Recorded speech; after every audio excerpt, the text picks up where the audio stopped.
o São Paulo está disposto a contratar um jogador, gente, que em potencial, pelo menos, né, é um craque de futebol. Mas não é um craque qualquer, tá? E você prefere o quê? Um jogador que é reconhecido por muitos como um grande talento, embora não esteja necessariamente jogando tudo aquilo que entregava na base, mas que tem o potencial de ser um enorme talento, ou apenas um jogador promissor, né? Que teve uma ótima temporada apenas, é um jogador que pode ser útil. O que você prefere?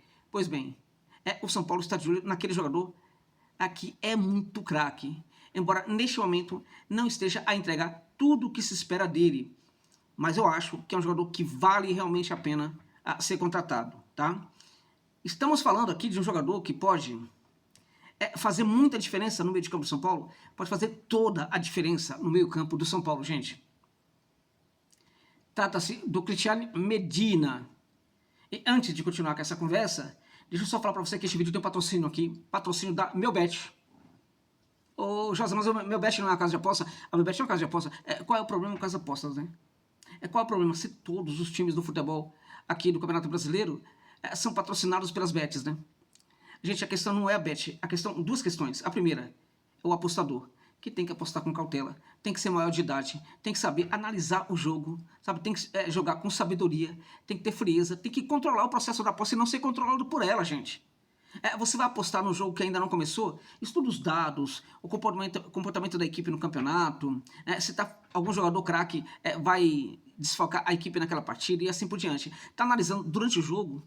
Olhe para os acontecimentos do jogo, descarte, tá? A análise de muitos comentaristas aí, tá?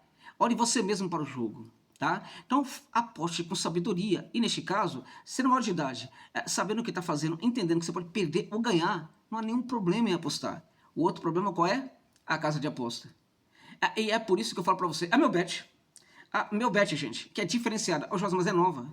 É no mercado, é nova e chega com qualidade. É nova, mas eu conheço esse pessoal do Melbet aí há quase 4 anos. E eu banco para você. É um pessoal sério, tá? Além do que, as odds são estratosféricas, né? Perto de outras casas de apostas que temos por aí, tá? Muito altas. E a Melbet, assim, ganhou. Pega o seu dinheiro imediatamente, não tem nenhuma frescura, tá? Use o link que está no comentário fixado, cadastre-se lá e coloque o código JOSABR, que é um código identificador, vai falar que você chegou lá também por causa da minha dica, é muito importante aqui também para o trabalho, dá essa força lá se você curte uma aposta esportiva, tá? E também se você atende todas as condições que eu coloquei aqui para você. Beleza, gente? Ok. Falar aqui de um jogador, portanto, imagina você, um jogador que foi alvo do interesse do Barcelona, foi alvo do interesse do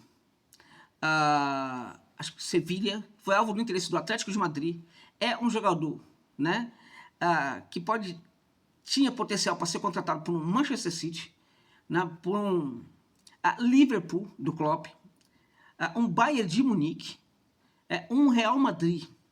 É esse o jogador que o São Paulo quer contratar, gente. É esse o jogador que o São Paulo quer contratar. O Cristiano Medina. Esse atleta, ele esteve envolvido em uma negociação brutal no futebol argentino. No final do ano passado, o Estudiantes tirou o Medina no Boca por 15 milhões de dólares livres. Livres, tá? A negociação bruta beirou aí os 19 milhões de dólares. 19 milhões de dólares, gente. Um absurdo, tá? É muita coisa para o futebol argentino, mas Estudiantes contratou por esse valor, mas o Medina não teve essa adaptação tão brutal que se esperava. Ele não é que ele decepciona, mas por tudo que ele representa, pelo valor, né, ele poderia entregar um pouco mais. Esse jogador surge na canteira do Boca e era muito, muito acima da média, tá? Só que no Boca Juniors os jogadores têm uma tendência a terem problemas quando sobe da base para o profissional, né, por várias questões ligadas ao Boca Juniors, tá? Quando esse atleta foi para o Estudiantes, em virtude até do valor da contratação, um peso enorme foi jogado às costas do Medina. Isso também atuou para que ele não tivesse uma adaptação tão brilhante como deveria. Ele não decepciona.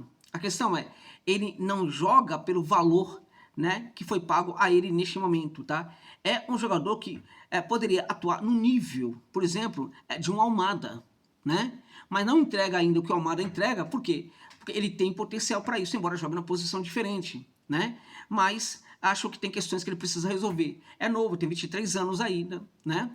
e acho que uma transferência para o Brasil pode ser extremamente interessante para a carreira do Cristiano Medina e também para o clube que o contratar, né?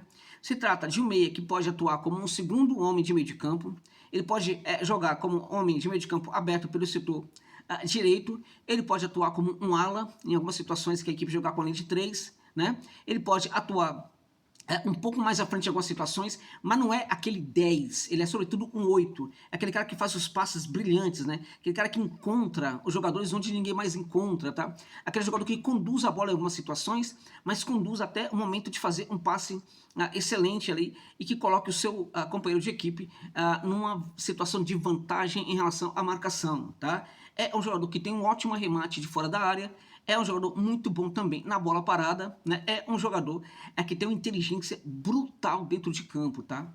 Qual é a diferença do Cristiano Medina hoje para o jogador da base?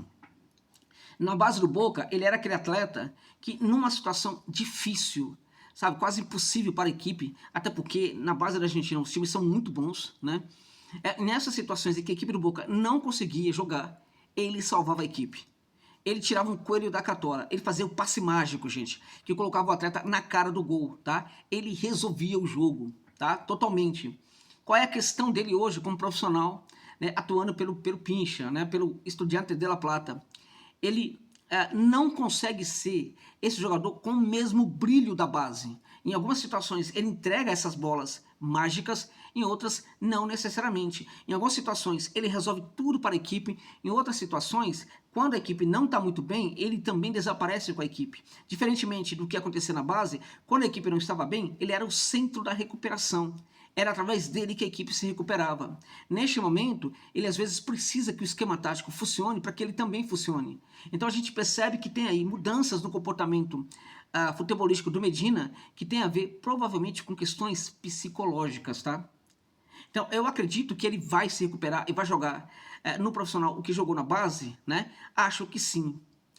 Acho que uma transferência para o exterior pode ser muito interessante, mas eu preciso ser honesto com você e falar, né? Esse jogador, ele pode chegar e ser o cara no futebol brasileiro, gente, no setor de meio de campo, tá? Ele pode chegar e ser um muito bom jogador, mas não esse cara com todo esse brilho aí. De qualquer maneira, a ideia do São Paulo é contratá-lo por empréstimo, tá? Os dirigentes da equipe do Estudiantes, neste momento, parece que veem com bons olhos, né, o empréstimo, a cessão desse jogador para um clube brasileiro, tá? Ele se valorizaria também. O São Paulo, a depender da negociação, poderia ganhar um trocado com isso também, se bem que o dinheiro que entra no São Paulo a gente não sabe para onde vai, né? A gente não sabe para onde vai, enfim. E não sabemos, gente. O Estudiantes não pagou 19 milhões de dólares num jogador? De repente, se ele virar o cara aqui no futebol brasileiro, tá? O São Paulo pode perfeitamente, sei lá, arrumar um investidor, né? Para tanto, o São Paulo precisa contratar o Medina, né? Com passe pré-fixado, né? É claro que eu acho que se o São Paulo desejar uma contratação nesse nível, o Estudiantes não vai se importar. Por quê? Porque o Estudiantes vai colocar aí um valor muito alto, tá? Muito alto. Então, eu acho que pode ser muito interessante para o São Paulo. E detalhe importante, tá?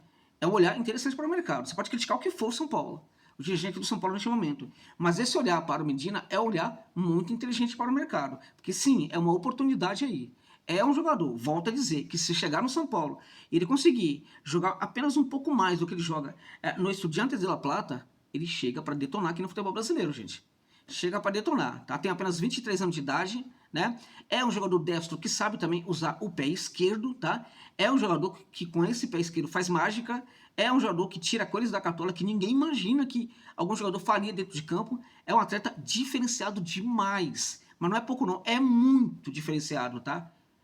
Tem também a adaptação, né? Vai precisar se adaptar e tudo mais, mas vai encontrar, por exemplo, um técnico argentino no comando do Tricolor. Então eu diria para você, é um tipo de aposta muito válida. Eu acho muito interessante esse olhar para o mercado e se de fato o São Paulo contratar, ainda que por empréstimo, mas com o passe pré-fixado, acho que o Tricolor vai praticar uma grande ação aí em torno de uma possível recuperação da qualidade ali do meio de campo da equipe, né? Que às vezes a gente olha e não vê absolutamente nada. Beleza, gente? É isso, gente. É isso.